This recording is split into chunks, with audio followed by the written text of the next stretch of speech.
اعوذ باللہ من الشیطان الرجیم بسم اللہ الرحمن الرحیم یا صاحب الجمال و یا سید البشر من وجهک المنیر لقد نور القمر لا يمکن الثناء کما کان حقہ بعد از خدا بزرگ توئی قصہ مختصر وہ کمال حسن حضور ہیں کہ گمان نقص جہاں نہیں یہی پھول خار سے دور ہیں یہ وہ شمع ہے کہ دھواں نہیں۔ ناظرین محترم،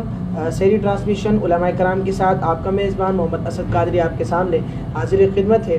آج سلسلہ فہم قرآن کے حوالے سے آپ کے سامنے حاضر ہوا ہوں۔ جیسے کہ آپ کو معلوم ہے کہ سلسلہ فہم قرآن میں قرآن مجید فرقان حمید کی آیات کے حوالے سے گفتگو ہوتی ہے، ان کے شان نزول پر بھی گفتگو ہوتی ہے، اور قرآن کریم فرقان حمید ہمیں کیا درس دیتا ہے۔ مقصد یہ ہے کہ ہم اس سلسلہ فہم قرآن کا جو ہمارا پرپز ہے وہ یہ ہے کہ قرآن کی تعلیم کو عام کیا جائے، قرآن کی جو آیات ہیں ان کو سمجھا جا سکے۔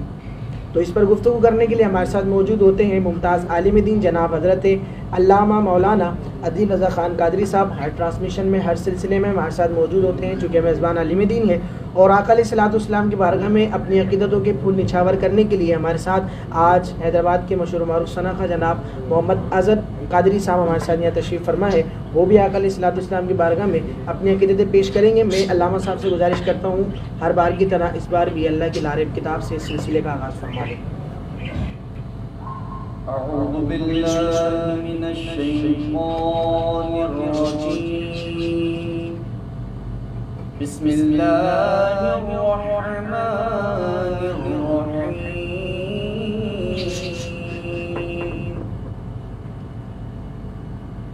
ان الذین آمنوا وعملوا الصالحات خیر البریہ جزاؤہم عند ربہم جنات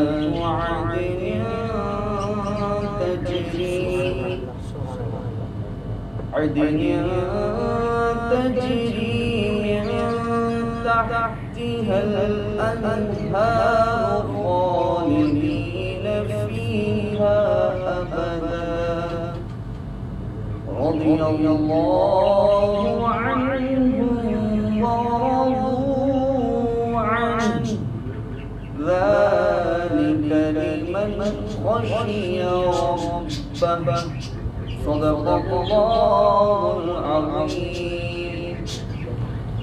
ماشاء اللہ سبحان اللہ۔ اللہ رب العزت کی لارب کتاب سے اس سلسلے کا آغاز ہو چکا ہے۔ اللہ تبارک و تعالیٰ کی شان کے اندر پورا قرآن مجید فرقان حمید منہ بولتا ثبوت ہے، اور یہ کائنات بھی اللہ رب العزت کی شان بیان کرتی ہے، چونکہ اللہ تبارک تمام تعریف جو ہے وہ اللہ عز و جل کی ذات کے لیے ہے کہ جس نے کائنات کو آفاق سے سجایا ہے، اور آفاق کو آسمان سے سجایا ہے، اور آسمان کو ستاروں سے سجایا ہے، ستاروں کو سفیدی سے سجایا ہے، اور سفیدی کو چمک سے سجایا ہے، چمک کو دمک سے سجایا ہے، اور دمک کو زیبائی سے سجایا ہے، اور زیبائی کو صورت سے سجایا ہے، صورت کو سیرت سے سجایا ہے، اور سیرت کو انسان سے سجایا ہے، انسان کو اعمال سے سجایا ہے، اور اعمال کو اخلاق سے سجایا ہے، اور اخلاق کو قرآن سے سجایا ہے، اور قرآن کو صاحب قرآن سے سجایا ہے۔ تو آقا سارا قرآن تیری رحمت کا ذیشان نظر آیا، تیری صورت تیری سیرت کا عنوان نظر آیا۔ مازاغ آنکھیں ہیں واللیل رخ ناصر، مازاغ آنکھیں ہیں والشمس رخ ناصر، قرآن کے چہرے میں قرآن نظر آیا ہے، قرآن کے چہرے میں قرآن نظر آیا ہے۔ اسی صاحب قرآن کی بارگاہ کے اندر اپنی عقیدت پیش کرنے کے لیے میں ملتمس ہوں جناب محمد اظہر قادری صاحب کہ وہ اپنی عقیدت پیش کریں۔ صلی اللہ علیہ یا رسول اللہ وسلم علیک یا حبیب البلاد۔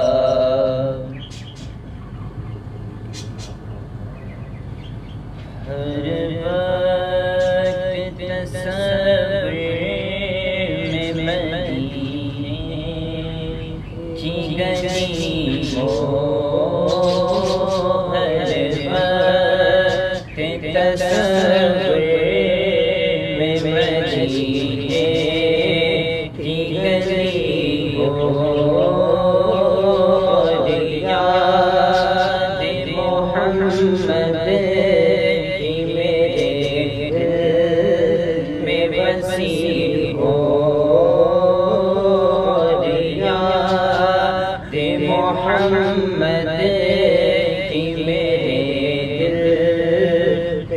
مسیح اے کاش میں بن جاؤں مدینے کا مسافر،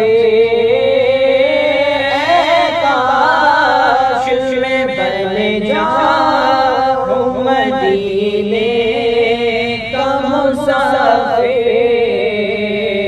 میرے روتی ہوئی طیبہ کو بارات چلی ہو، میرے روتی ہوئی طیبہ کو بارات چلی ہو، کبھی روزے سے ممبر تک، کبھی ممبر سے روزے تک، ادھر جاؤں ادھر جاؤں ادھر جاؤں ادھر جاؤں، اسی حالت میں مر جاؤں، تو اے کاش مدینے میں مجھے موت یوں آئے، اے کاش مدینے میں مجھے موت یوں آئے، قدموں میں تیرے سے ہو میری روح چلی ہو، قدموں میں تیرے سے ہو میری روح چلی ہو، گدا ہوں جہنم تو بھی سن لے، آقا کا گدا ہوں جہنم تو بھی سن لے، وہ کیسے جلے جو کہ غلام مدنی ہو، کیسے جلے جو کہ غلام مدنی ہو، ہر وقت تصور میں مدینے کی گلی ہو، اور یاد محمد کی میرے دل میں بسی ہو۔ سبحان اللہ، ماشاء اللہ۔ مجھ پہ بھی چشم کرم اے میرے آقا کرنا، حق تو میرا بھی ہے رحمت کا تقاضا کرنا، کہ تو کسی کو بھی اٹھاتا نہیں اپنے در سے، کہ تیری شان کے شایع نہیں ایسا کرنا، چاند کی طرح تیرے گرد وہ تاروں کا ہجوم، چاند کی طرح تیرے گرد وہ چاروں کا ہجوم، یہ تیرا حلقہ اصحاب میں بیٹھا کرنا، یہ تیرا حلقہ اصحاب میں بیٹھا کرنا۔ ماشاءاللہ بڑی خوبصورت انداز میں آقا علیہ الصلوۃ والسلام کی بارگاہ کے اندر اپنی عقیدت پیش کر رہے تھے، جیسے کہ میں نے شعر پیر نصیر الدین شاہ صاحب کا شعر پیش کیا کہ یہ تیرا حلقہ اصحاب میں بیٹھا کرنا، تو اسی حوالے سے میں علامہ صاحب کی بارگاہ کے اندر سوال کرنے جا رہا ہوں کہ صحابہ کرام علیہم الرضوان کے حوالے سے قرآن مجید فرقان حمید کے اندر اور احادیث طیبہ کے اندر کیا ان کا مقام و مرتبہ بیان کیا گیا ہے، بیان فرمائیے گا۔ اعوذ باللہ من الشیطان الرجیم، بسم اللہ الرحمن الرحیم، والذین آمنوا وہاجروا وجاہدوا فی سبیل اللہ والذین آووا ونصروا اولئک هم المؤمنون حقا لهم مغفرۃ ورزق کریم۔ بے شک اللہ رب العزت نے ارشاد فرمایا کہ وہ لوگ کہ جو ایمان لائے اور ہجرت کی، اللہ کی راہ میں جہاد کیا، اور ان جہادیوں کی ان لوگوں نے کہ جو مدینے کے رہنے والے تھے انہوں نے مدد کی، اللہ نے فرمایا اولئک هم المؤمنون حقا، یہ تمام کے تمام وہ ایمان والے ہیں کہ ان کے ایمان کے حقیقی ہونے کی گواہی خود اللہ رب العزت دے رہا ہے کہ اولئک هم المؤمنون حقا، ان کے لیے مغفرت بھی ہے اور کریم رزق بھی اللہ رب العزت نے تیار کر دیا۔ میں پہلے صحابی کی مختصر سی تعریف بیان کرنا چاہتا ہوں تاکہ لوگوں کو یہ بات پتہ لگ جائے کہ صحابی ہوتا کون ہے۔ صحابی وہ ہوتا ہے کہ جس نے ایمان کی حالت میں رسول اکرم صلی اللہ تعالیٰ علیہ وآلہ وسلم کا دیدار بھی کیا ہو اور ایمان کی حالت میں دنیا سے چلے بھی گئے ہوں۔ یہ ٹوٹل صحابی کی تعریف کہ رسول اللہ کا دیدار کر لیا، ایمان والے تھے، دنیا سے جب گئے تب بھی ایمان والے تھے، یہ صحابی رسول کی تعریف ہے۔ اب کوئی شخص اگر حج پہ جاتا ہے، عمرے پہ جاتا ہے، تو واپس آتا ہے تو اس کا ایک فخر ہوتا ہے کہ میں نے اللہ کے گھر کو دیکھا، میں نے مقام ابراہیم بھی دیکھا، آب زمزم بھی دیکھا، اور ایک فخر سے کہتا ہے کہ اللہ کا کرم ہے میں حاجی بن چکا ہوں، یا اللہ نے مجھے 20 عمرے نصیب کر دی ہیں۔ میں کہا وہ ساری زندگی بھی حج کرتا رہے نا، تو اس کا یہ فخر کبھی نہیں بن سکتا کہ جو صحابی کا فخر ہوتا تھا، وہ فخر کیا تھا؟ وہ یہ کہتے تھے کہ ہم نے رب کے گھر کو نہیں بلکہ رب نے جس کے صدقے گھر بنایا ہے، ہم نے اس مصطفیٰ کا دیدار کیا ہے، ہم نے رسول اللہ کا دیدار کیا ہے۔ یہ سب سے بڑی فخر والی بات ہے کہ کل کائنات جس کی وجہ سے اللہ نے تخلیق کی ہو، ان کا دیدار کیا صحابی نے۔ اور یہاں تک کہ صحابہ کا رتبہ یہ ہے کہ اگر کوئی شخص صحابی رسول حضور کا دیدار کرتا ہے اور اسے عبادت کرنے کا موقع نہیں ملا، ابھی ایمان لے کر آیا، ابھی ایمان لے کر آیا اور حضور کا دیدار کر لیا، کلمہ توحید کے پاسدار ہو گئے، دائرہ اسلام میں داخل ہو گئے، لیکن عبادت کرنے کا موقع نہیں ملا، انتقال کر گئے، دنیا سے رخصت ہو گئے، نہ فجر پڑھ سکے، نہ ظہر پڑھ سکے، نہ عشاء، نہ مغرب پڑھ سکے، نہ تہجد پڑھ سکے، نہ اوابین پڑھ سکے، نہ صلاۃ التسبیح صلاۃ اللیل پڑھ سکے، نہ قرآن کی تلاوت کی کثرت کر سکے، نہ نوافل پڑھ سکے،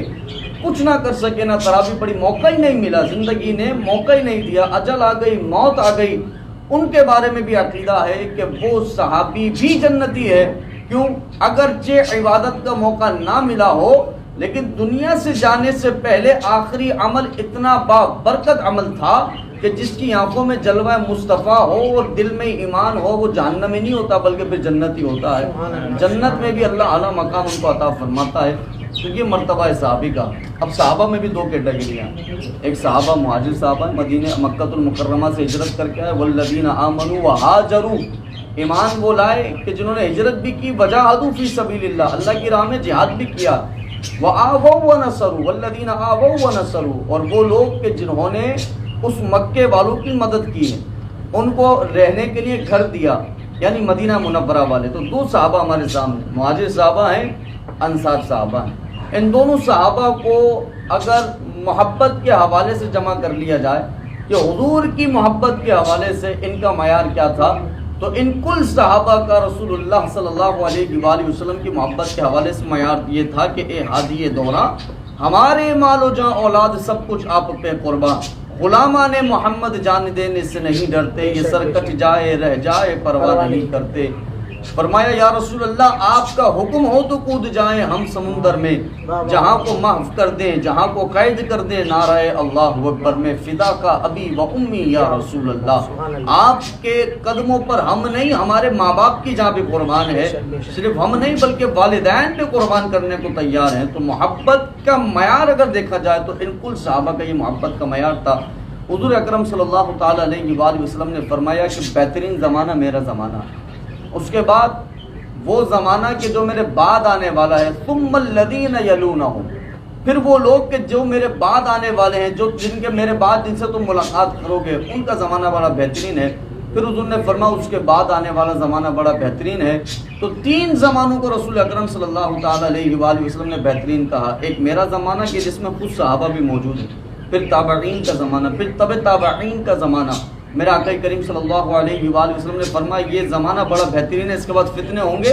یہاں تک کہ امانتوں میں خیانت ہوگا، یہاں تک کہ جھوٹ بڑا عام ہوگا، لوگ اللہ کی قسمیں کھا کھا کے جھوٹ بول رہے ہوں گے۔ لیکن حضور فرماتے ہیں کہ یہ جو زمانہ ہے نا صحابہ کا، جنہوں نے صحابہ کو دیکھا، تابعین کا جنہوں نے تابعین کو دیکھا، تبع تابعین کا، حضور فرماتے ہیں کہ یہ بہترین زمانے ہیں کہ جن کو اللہ رب العزت نے دنیا میں بھی مرتبہ عطا فرمایا ہے، آخرت کا بھی مرتبہ عطا فرمایا ہے۔ اور پھر آقا کریم صلی اللہ تعالیٰ علیہ وآلہ وسلم نے ایک موقع پر ارشاد فرمایا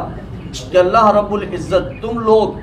کہ جو احد پہاڑ کے برابر بھی اگر سونا خرچ کرتے ہو اللہ کی راہ میں، احد پہاڑ کتنا بڑا پہاڑ، حضور فرماتے مثال دے رہے ہیں کہ اگر تم اللہ کی راہ میں اتنا پہاڑ کے برابر بھی سونا خرچ کرو نا، اور تمہارے مقابلے میں میرا کوئی صحابی ہو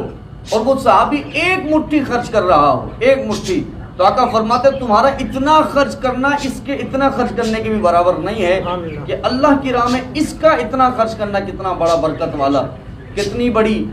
سعادت والا اور کتنی اہمیت والا ہے۔ کہ یہ جو صحابی مٹھی بھر خرچ کر رہا ہے اس کی نسبت رسول اللہ سے جڑ رکھی ہے کہ اس کی آنکھوں میں جلوہ مصطفیٰ ہے، دل میں عشق محبت کی شمع جل رہی ہے، چراغ جل رہا ہے۔ تو میرا آقا کریم صلی اللہ علیہ وآلہ وسلم نے ارشاد فرمایا، اور ایک موقع پر حضور فرماتے ہیں کہ میرے صحابہ ستاروں کی طرح ہیں۔ اچھا، ستارے بلند بھی ہیں، روشن بھی ہیں، دو چیزیں پائی جاتی ہیں، بلندی بھی ہے، روشنی بھی ہے۔ تو آقا نے ستاروں کی مثال دیکھ کر یہ بیان فرما دیا کہ صحابہ کو اللہ نے بلند مرتبہ بھی عطا فرمایا ہے اور چہروں پر نور بھی عطا فرمایا ہے، اور نور بھی کیسا ہے؟ وجوہ یومئذ مسفرہ ضاحکۃ مستبشرہ، کہ جب یہ کل بروز قیامت اللہ کے حضور آئیں گے تو اللہ فرماتا ہے وجوہ یومئذ مسفرہ، ان کے جو چہرے ہیں وہ سورج سے زیادہ تیز چمک رہے ہوں گے، ضاحکۃ مستبشرہ، خوشی کے مارے ضاحکہ، مسکرا رہے ہوں گے۔ آج خوشی کس چیز کی ہے؟ کہ ہم نے دنیا میں اللہ اور اس کے رسول کو راضی کیا ہے، آج رب ہمیں راضی کر کے جنت بھی عطا فرمائے گا، جنت میں حضور کا پڑوس بھی عطا فرمائے گا۔ الغرض صحابہ کے حوالے سے تو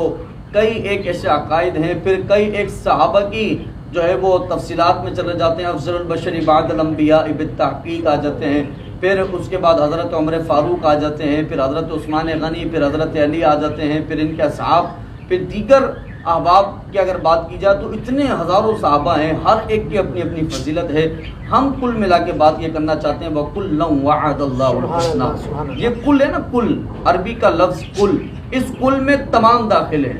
کل میں کل داخل ہیں، ایک بھی خارج نہیں ہے۔ اللہ رب العزت نے قرآن میں یہ کہہ دیا ہے وَكُلًّا وَعَدَ اللَّهُ الْحُسْنَى، تمام سے بھلائی کا، نیکی کا وعدہ کر لیا ہے۔ علماء نے فرمایا نیکی سے مراد جنت ہے، جنت کا وعدہ کر لیا اللہ رب العزت نے۔ آپ اپنی مرضی سے اس کل سے کسی ایک کو خارج نہیں کر سکتے، اس کل میں کل داخل ہے۔ اتنا بندہ سمجھ لے کہ اللہ نے چاہے وہ امیر معاویہ ہوں، علی المرتضیٰ ہوں، چاہے وہ حضرت عمار ابن یاسر ہوں، حضرت ابو ہریرہ ہوں، کل صحابہ اس کل کے اندر داخل ہیں جس میں اللہ نے وعدہ کر لیا ہے۔ اور اللہ فرماتا خود انک لا تخلف المیعاد، اللہ اپنے وعدوں کی خلاف ورزی نہیں کرتا ہے، وہاں وعدہ کر رہا ہے، وعدہ پورا بھی کرتا ہے۔ جہاں وعدہ کیا تھا کہ عزتیں دیں گے، لوگوں نے ایسی عزتیں دی کہ آج بچے ان کے نام پر اپنے بچوں کے نام، آج لوگ اپنے بچوں کے نام جو ہے وہ ان کے نام پر رکھ رہے ہیں۔ اللہ نے ایسی عزت عطا فرمائی، لوگ عزت دار سمجھتے ہیں۔ اب قیامت کا بھی ایک وعدہ ہے جنت کا، وہ بھی اللہ رب العزت پورا فرمائے گا۔ تو اللہ رب العزت ہم سب کو صحابہ کا ادب کرنے اور ان کے ذکر کو بیان کرنے کی توفیق نصیب فرمائے۔ آمین آمین آمین آمین۔ ماشاءاللہ بڑی خوبصورت انداز سے علامہ صاحب نے جو ہے وہ واضح فرمایا۔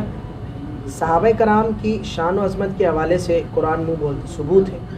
اور حضور علیہ الصلوۃ والسلام کی احادیث طیبہ کو دیکھا جائے، جیسا کہ علامہ صاحب نے بھی ارشاد فرمایا کہ میرے صحابہ ستاروں کی مانند ہیں، تم جس کی بھی پیروی کرو گے ہدایت پا جاؤ گے، یہ میرے آقا علیہ الصلوۃ والسلام کے فرمان ہے۔ اور جیسا کہ علامہ صاحب نے بھی ارشاد فرمایا وَكُلًّا وَعَدَ اللَّهُ الْحُسْنَى، اللہ تبارک و تعالیٰ نے ان تمام کے ساتھ بھلائی کا معاملہ فرما لیا۔ ایک تو وہ ہیں جو قبل فتح مکہ ایمان لے کر آئے ہیں، اور ایک وہ ہیں جو بعد فتح مکہ ایمان لے کر آئے ہیں۔ دو صحابہ کرام کی کیٹیگریز ہو گئی۔ اب جو علامہ صاحب نے ڈیفینیشن صحابی کی بیان فرمائی کہ جس نے ایمان کی حالت میں حضور علیہ الصلوۃ والسلام کا دیدار کیا ہو اور اسی حالت کے اندر ایمان کی حالت میں آپ دنیا سے تشریف لے گئے ہوں تو یہ صحابی ہے۔ اگر صحابی کی ڈیفینیشن کو دیکھا جائے اور قبل فتح مکہ اور بعد فتح مکہ ایمان لانے والے صحابہ کی کیٹیگری کو مد نظر رکھا جائے اور لفظ کل پر اگر کلام کیا جائے، کیونکہ کل استغراق کا تقاضا کرتا ہے، علامہ صاحب نے بھی جیسے بیان فرمایا کہ اس کل میں سارے آ گئے، کل آ گئے، یعنی چاہے وہ سیدنا ابو بکر صدیق رضی اللہ عنہ ہو، یا عمر فاروق ہو، یا عثمان غنی ہو، یا حیدر کرار ہو رضوان اللہ تعالی علیہم اجمعین، الغرض امیر معاویہ ہی رضی اللہ عنہ کیوں نہ ہو، اللہ تبارک و تعالی نے وَكُلًّا وَعَدَ اللَّهُ الْحُسْنَى، اللہ نے ان تمام کے ساتھ جنت کا وعدہ فرما لیا ہے۔ تو میرے شیخ نے بھی اس بات کو، اس آیت مبارکہ کو ایک نعرے کے اندر یہ بند کر دیا کہ ہر صحابی نبی جنتی جنتی۔ یہ وہ نعرہ ہے کہ جس نعرے نے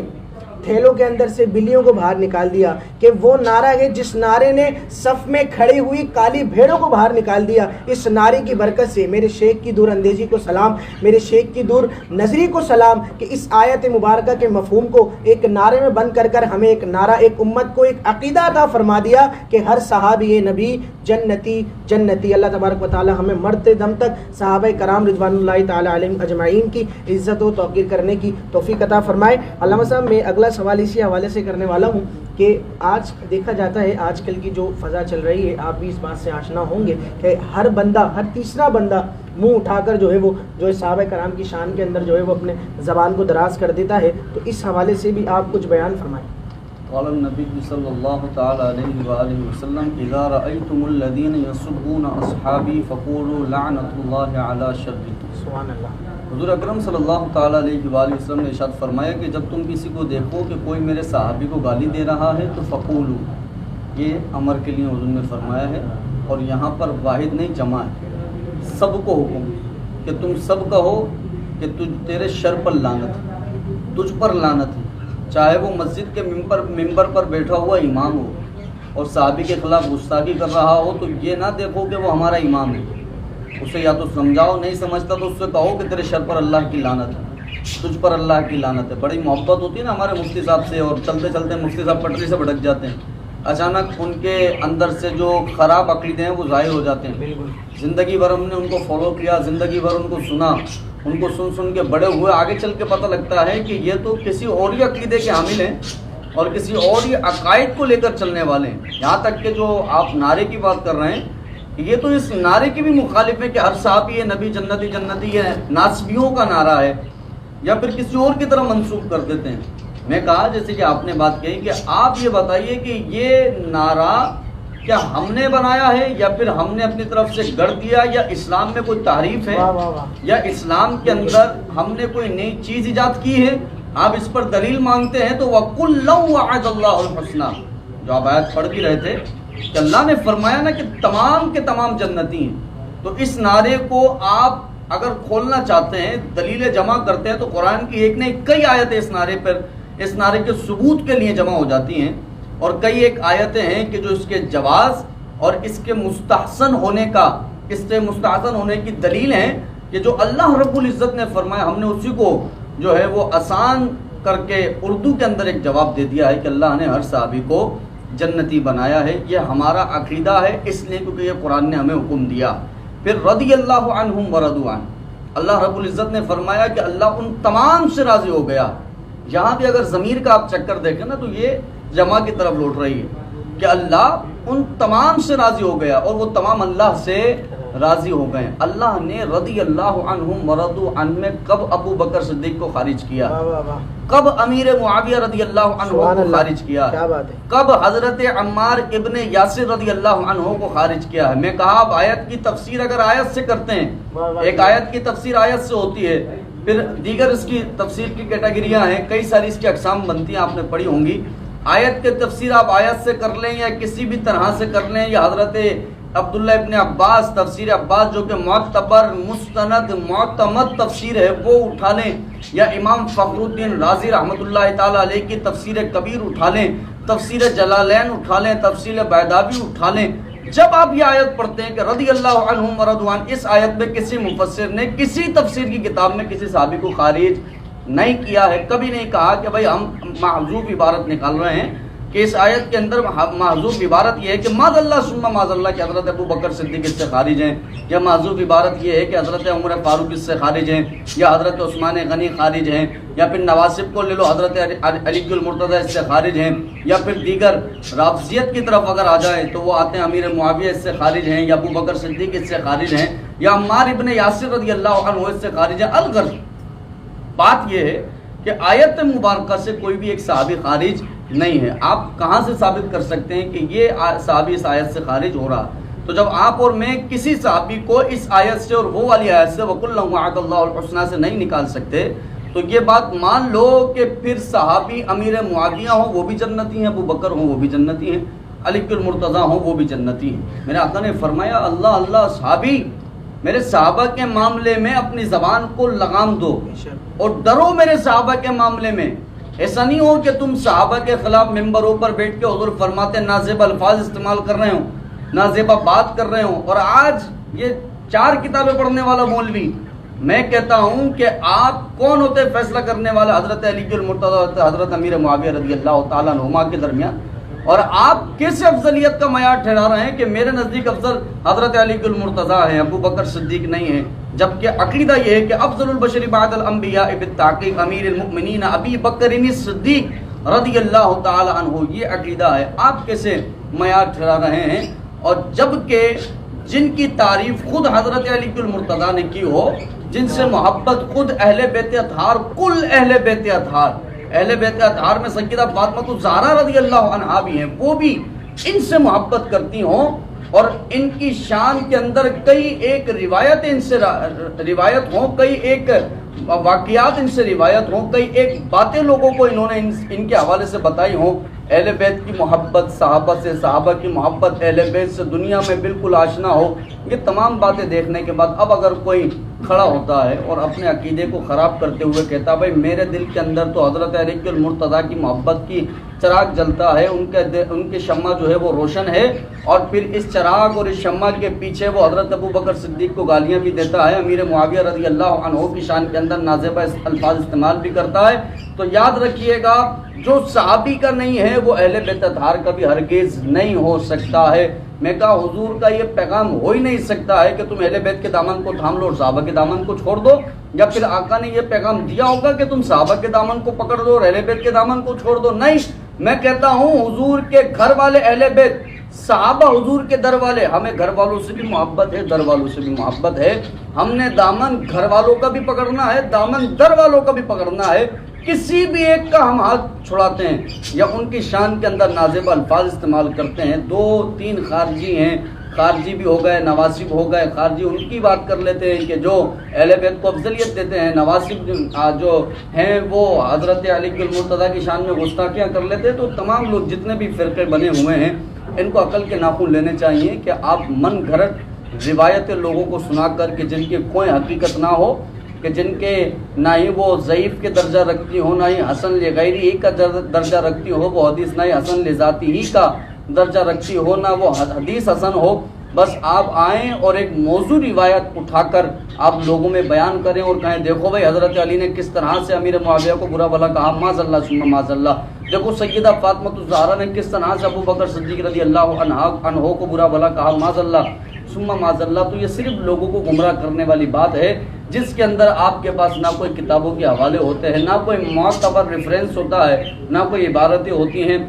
وہ باتیں نا جب بیان کرنے والا ہی بندر بیٹھ جائے تو پھر سننے والے ہی بندر ہوتے ہیں، ان کو تمیز ہی نہیں ہوتی ہے کہ یہ حلال اور حرام میں فرق کر بھی رہا ہے یا نہیں کر رہا، انہیں پتہ نہیں ہوتا ہے کہ یہ کس کی شان کے اندر کس طرح کے الفاظ استعمال کر رہا ہے۔ الحمدللہ اعلیٰ حضرت نے ہمیں سکھایا کہ نام آ جائے نا کسی کا تو آگے لازمی رضی اللہ تعالی عنہ یا عنہا ضرور لگانا ہے۔ یہ تو اتنی بدتمیزی سے نام لے رہے ہوتے ہیں، یہ اتنے نازیبہ الفاظ استعمال کر رہے ہوتے ہیں صحابہ کی شان کے اندر کہ جیسے صحابہ ان کے نزدیک کوئی حیثیت ہی نہیں رکھتے۔ تو میں یہ کہتا ہوں کہ جو رسول اکرم صلی اللہ علیہ وآلہ وسلم کے وفاداروں سے وفا نہیں کرتا، حضور سے محبت کرنے والوں سے محبت نہیں کرتا ہے، تو وہ یاد رکھنا کل بروز قیامت حضور کی شفاعت کا نہ مستحق ہوگا، نہ وہ امید رکھے کہ مجھے حضور کی شفاعت ملے گی۔ یہاں تک کہ حوض کوثر کو حضور نے فرمایا نا میرے ساتھ کون ہوگا سیدھی جانب، حضرت ابو بکر صدیق رضی اللہ عنہ۔ اب کوئی اہل بیت کا نام نہاد چاہنے والا اور لوگوں کے اندر یہ دعویٰ کرنے والا کہ میں اہل بیت سے محبت کرتا ہوں اور اپنے ممبر پر ابو بکر صدیق کو گالیاں دیتا ہے، تو کل بروز قیامت آئے گا حضور کے حوض پر، حوض کوثر پینے کے لیے آئے گا، پیاسا ہوگا نا، ساتھ تو ابو بکر صدیق ہیں، کیا منہ دکھانا ہے، کیسے پی سکتا ہے؟ حضرت ابو بکر صدیق رضی اللہ عنہ وہ کہ جو اللہ کی عطا سے غیب جاننے والے ہیں، کہ انہیں پتہ نہیں ہوگا کہ یہ جو بندہ ہے یہ میرے ابو بکر کو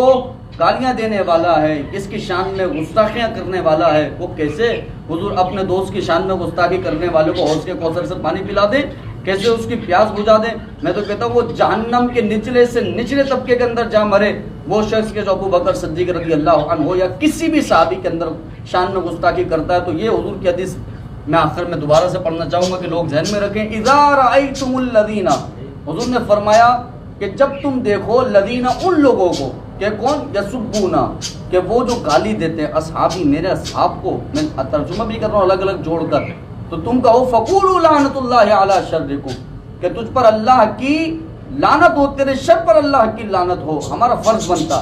کہ ہم لعنت کریں ایسے لوگوں پر، اور لعنت کرنے میں ہم نے نہ شرمانا ہے نہ ہچکچانا ہے۔ الحمدللہ ہم یہ آقا کریم صلی اللہ علیہ وآلہ وسلم کے طریقے پر، حضور کے قول پر، کہ جس قول کو کہنے کا حضور نے ہمیں حکم ارشاد فرمایا ہے کہ یہ قول تم نے کہنا ہے کہ جو حضور کی شان، آپ نے حضور کے صحابہ کی شان کے اندر گستاخی کر رہے ہیں. اور الحمدللہ ہم حضور صلی اللہ تعالیٰ علیہ وآلہ وسلم کے صحابہ سے بھی محبت کرتے ہیں, کل اہل بیت سے بھی محبت کرتے ہیں, اور ان سے ہم بری الذمہ ہیں کہ یا تو وہ اہل بیت سے نفرت کرتے ہوں یا صحابہ سے نفرت کرتے ہوں. ہم الحمدللہ اعلیٰ حضرت کے چاہنے والے ان سے بری الذمہ ہیں. قیامت تک ہماری نسلیں ان سے بری الذمہ رہیں گی. ہم نے ان کے دامن کو تھاما ہے اور ہمارا عقیدہ ہے کہ ابو بکر صدیق کی محبت اور امیر معاویہ کی محبت, علی المرتضیٰ کی محبت, عمر فاروق, عثمان غنی رضی اللہ عنہم اجمعین کی محبت, یہ ہمیں جنت میں داخل فرمائے. سبحان اللہ. نام آنے سے ابو بکر و عمر کا لب پر کیوں بگڑتا ہے وہ پہلو میں سلائے ہوئے ہیں. اسی لیے تو سلایا گیا اپنے پہلو میں کہ یار غار کا رتبہ حضور جانتے ہیں. اور حضور علیہ الصلوۃ والسلام نے ارشاد فرمایا من سب اصحابی فقط کفر, کہ جس نے میرے صحابی کو گالی دی, جس نے میں نے کسی صحابی کو گالی دی تو اس نے تحقیق اس نے کفر کیا ہے. تو آقا علیہ الصلوۃ والسلام نے صحابہ کرام کی شان جو بیان فرمائی ہے, متعدد روایات اس بات پر دال ہیں. اب کوئی بندہ یہ کہے کہ صدیق اکبر رضی اللہ تعالیٰ عنہ کی شان کے اندر بکواس کرے, یا حضرت عمر فاروق الغرض کسی بھی صحابی کی شان کے اندر جو ہے وہ نازیبہ کلمات استعمال کرے, تو وہ یہ حدیث اس کو جو ہے وہ یاد رکھنی چاہیے. اور جیسا کہ علامہ صاحب نے بھی ارشاد فرمایا, ہم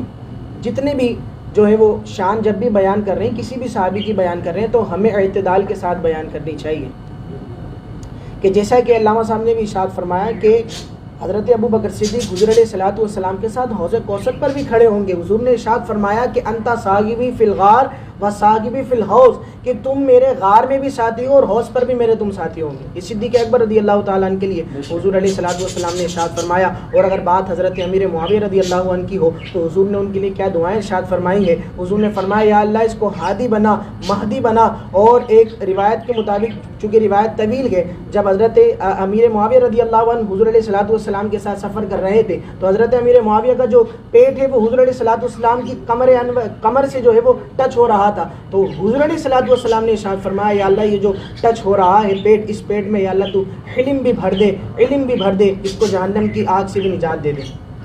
اور ایک توجہ آپ کے یہاں دلانا چاہوں گا کہ میں نے پچھلے دنوں بھی عرض کیا تھا کہ حضور بھی بے مثل و بے مثال, حضور کے آل بھی بے مثل و بے مثال, حضور کے صحابہ بھی بے مثل و بے مثال ہیں. اب حضور علیہ الصلوۃ والسلام نے, مشہور روایت ہے کہ دسترخوان پر آپ علیہ الصلوۃ والسلام نے تناول فرمایا, تو جس رومال سے آپ نے دسترخوان سے ہاتھ پوچھے, پھر اس دسترخوان کو اگر دیکھا جائے, روٹی کے حوالے سے بھی روایت ملتی ہے کہ وہ روٹی سیکی نہیں رہی تھی آگ کے حوالے سے. تو معلوم ہوا کہ دنیاوی آگ جو حضور علیہ الصلوۃ والسلام سے جوش مس ہو جائے,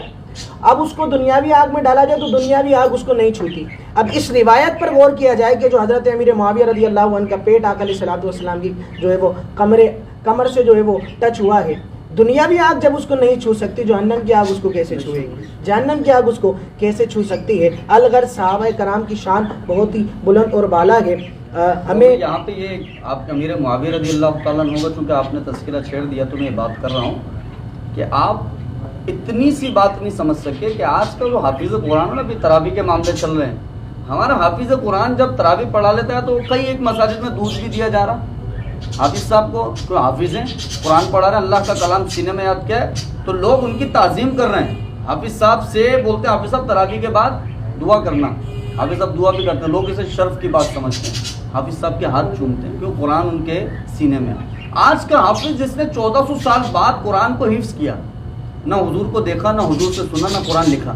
کچھ نہیں, صرف حفظ کیا 1400 سال بعد, جب اللہ اس سے اتنی برکتیں دے رہا, اتنی عزت عطا فرما رہا. تو میں یہ کہوں وہ امیر معاویہ رضی اللہ تعالیٰ عنہ, کلام حضور پر اتر رہا ہے, زبان اطہر سے حضور کی نکل رہا ہے, اور انہی الفاظوں کو حضور کے سامنے بیٹھ کر حضور کو دیکھ کر لکھ رہے ہیں حضرت امیر معاویہ رضی اللہ تعالیٰ عنہ. تو جب آج کا حافظ اتنا برکت والا ہو رہا ہے, تو وہ حافظ کے جس نے حضور کو دیکھ دیکھ کر, آقا کی زبان سے الفاظ سن سن کر, لکھ لکھ کر قرآن یاد کیا ہو اور اپنے سینے کے اندر بسایا ہو, اور حضور نے اسے کاتب وحی بنا دیا ہو, اس امیر معاویہ رضی اللہ تعالیٰ عنہ کے بارے میں اب جا کے اگر اپنا عقیدہ خراب کر دیں اور یہ کہہ دیں کہ بھائی ہمارا معاذ اللہ ثم معاذ اللہ ان سے کوئی واسطہ نہیں ہے, جس طرح بھی لوگ بکواسات کرتے ہیں وہ بکواسات کریں, تو میں ان سے یہ کہتا ہوں کہ کل حضور کو منہ نہیں دکھانا. وہ تو شرم سے تم نے ڈوب مرنا ہے تم لوگوں کو کہ تم کاتب وحی حضرت امیر معاویہ رضی اللہ تعالیٰ عنہ کے خلاف بات کر رہے ہو. کہ حضور نے جن کو اپنی مرضی سے اپنی رضا سے کہا کہ تو میرا قرآن لکھے گا، اور بتاؤ نا امیر معاویہ نے کب حضور کی کتابت کے اندر تحریف کی ہے، کب تبدیل کی ہے، کب ایسا کہا کہ حضور نے کچھ کہا ہو اور انہوں نے آیت کو بدل دیا ہو، الفاظ کو بدل دیا ہو. ارے کہا کہ حضور نے اگر کسی پر اعتماد کیا ہے تو ایسا اعتماد کیا کہ وہ ایسا امین تھا کہ اس نے نہ نون کو بدلا ہے نہ حمزہ کو بدلا ہے، نہ با بدلا ہے نہ تا بدلا ہے، جیسا رسول اللہ کی زبان سے نکلا ویسا لکھتے رہے. اس لیے کیونکہ میرے آقا نے انہیں اس قابل سمجھا کہ اللہ کا کلام جو مجھ پر اترتا ہے، وہ کلام جو میری زبان اطہر سے نکلتا ہے، اس کلام کو اگر کوئی قید کرنے والا ہے تو وہ میں سمجھتا ہوں امیر معاویہ رضی اللہ تعالیٰ عنہ ہیں. تو وہ خدا را شرم کریں، اللہ کا خوف کریں کہ جو حضرت امیر معاویہ رضی اللہ تعالیٰ عنہ کو لے کر نازیبا الفاظ استعمال کرتے ہیں. اور حضرت امیر معاویہ رضی اللہ تعالیٰ عنہ نے کبھی زندگی میں یہ نہیں کہا کہ مجھے علی المرتضیٰ کی کرسی کی خواہش ہے یا مجھے حضرت علی المرتضیٰ سے جو اقتدار ہے وہ چھیننا ہے اور مجھے اس پر قابض ہونا ہے، کبھی نہیں کہا. بڑی عزت کیا کرتے تھے اہل بیت اطہار کی بھی، حضرت علی المرتضیٰ رضی اللہ تعالی عنہ کے بھی. یہاں تک کہ ایک شخص آپ کے پاس مسئلہ پوچھنے آیا، آپ نے کہا تو اس کے پاس جا جو مجھ سے بھی بڑا عالم ہے. اس نے کہا کون؟ بولا علی، وہ مجھ سے بڑا عالم ہے. تو وہ کہنے لگا حضور والا کیا آپ عالم نہیں ہیں؟ حضرت امیر معاویہ رضی اللہ تعالی عنہ نے ارشاد فرمایا کہ او تو شرم کر، تو مجھے عالم سمجھتا ہے؟ ارے میں تجھے اس کے پاس بھیج رہا ہوں جس کو اللہ کے نبی نے کہا کہ اللہ نے تجھے عالم بنایا ہے، حضرت علی المرتضیٰ. وہ حدیث ہے نا، حضور صلی اللہ علیہ وآلہ وسلم نے فرمایا کہ علی علم کا دروازہ ہے اور میں علم کا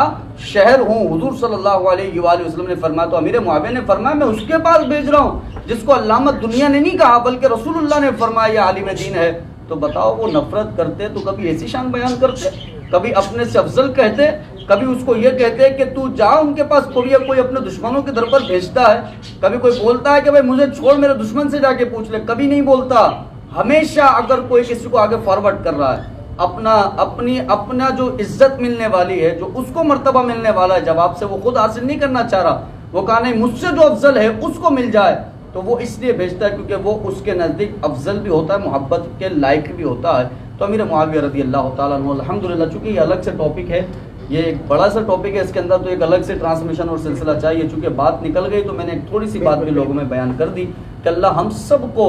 حضرت امیر معاویہ ہوں یا ابو بکر صدیق ہوں، کل صحابہ کا ادب کرنے اور ان کی شان کے لائق الفاظ کہنے کی توفیق نصیب. آمین. بس میں ناظرین کو ایک ہی میسیج دینا چاہوں گا، بجائے یہ کہ آپ کسی کی بات سنیں بلکہ ذہن کو حضور علیہ، چونکہ علامہ صاحب نے بھی جیسے ارشاد فرمایا کہ حضور کو ہمیں منہ دکھانا ہے کل بروز قیامت. میں نے پہلے بھی عرض کیا کہ آیت قرآن لے کر آپ فیصلہ کریں، کسی کی بات نہ سنیں. رب نے فرمایا وَكُلًّا وَعَدَ اللَّهُ الْحُسْنَىٰ، ہم نے ان تمام کے ساتھ جنت کا معاملہ فرما لیا ہے، جنت کا وعدہ فرما لیا ہے. اب جو جنتی ہے کیا وہ بھی بھلا ان کے لیے بھی میں ایسی زبان کو دراز کروں کہ جن کے بارے میں رب فرما رہے ہیں کہ یہ جنتی ہے. اور حضرت امیر معاویہ کے حوالے سے بھی جیسا کہ علامہ صاحب نے بھی ارشاد فرمایا اور مولا علی خود بیان فرماتے ہیں وَإِخْوَانَنَا بَغَوْا عَلَيْنَا، کہ یہ تو ہمارے بھائی ہیں. حضرت امیر معاویہ کے لیے مولا علی کرم اللہ تعالیٰ وجہ الکریم فرماتے یہ تو ہمارے بھائی ہیں. چونکہ علامہ صاحب نے بھی ذکر کر دیا، یہ واقعی ایک الگ سے ایک جو ہے بالکل مستقل ایک ٹاپک ہے، تو اس پر انشاءاللہ زندگی رہی تو گفتگو ہوگی. الغرض بتانے کا مقصد یہ ہے کہ صحابہ کرام نے آپس میں بھی ایک دوسرے کی شانوں کو بیان فرمایا ہے، چاہے وہ حضرت ابو بکر صدیق ہو، چاہے عمر فاروق ہو. حضرت علی نے تو یہاں تک فرمایا کہ لا یجتمع محبتی و بغض ابو بکر و عمر فی قلب مؤمن، فرمایا میری محبت اور شیخین کا بغض کسی مومن کے دل میں جمع نہیں ہو سکتا. اب بندہ مومن کا قلب ہو اور حضرت علی کی محبت بھی ہو اور شیخین کا بغض بھی ہو تو مولا علی اس چیز کی نفی فرما رہے لا یجتمع محبتی و بغض ابو بکر و عمر، کہ میری محبت اور شیخین کا بغض کسی مومن کے دل میں جمع نہیں ہو سکتا. الغرض بہت سی روایات ہیں کہ جو بیان کی جا سکتی ہیں. اللہ تبارک و تعالیٰ تمام کو عقل سلیم عطا فرمائے، صحابہ کرام کی مرتے دم تک غلامی نصیب فرمائے. میں آخر میں ایک کلام پیش کرتا ہوں اور اظہر قاضی صاحب سے گزارش کروں گا کہ وہ میرا ساتھ دے دیں. صلی اللہ علیہ یا رسول اللہ وسلم علیہ یا حبیب اللہ. منگتا جو منگتا نہیں ہونے دیتے، ان کا منگتا جو منگتا نہیں ہونے دیتے، کہ حوالے مجھے رسوا نہیں ہونے دیتے، یہ حوالے مجھے رسوا نہیں ہونے دیتے، کا منگتا اور میرے عیب کی کرتے ہیں وہ پیدا پوشی، میرے عیب کی کرتے ہیں وہ پیدا پوشی، میرے جرموں کا تماشا نہیں ہونے دیتے، میرے منگتا جو منگتا نہیں ہونے دیتے، ہے ایمان کہ آئیں گے لغت میں میری، ہے ایمان کہ آئیں گے لغت میں میری، اپنے منگتوں کو وہ تنہا نہیں ہونے دیتے، اپنے منگتوں کو تنہا نہیں ہونے دیتے، مجھے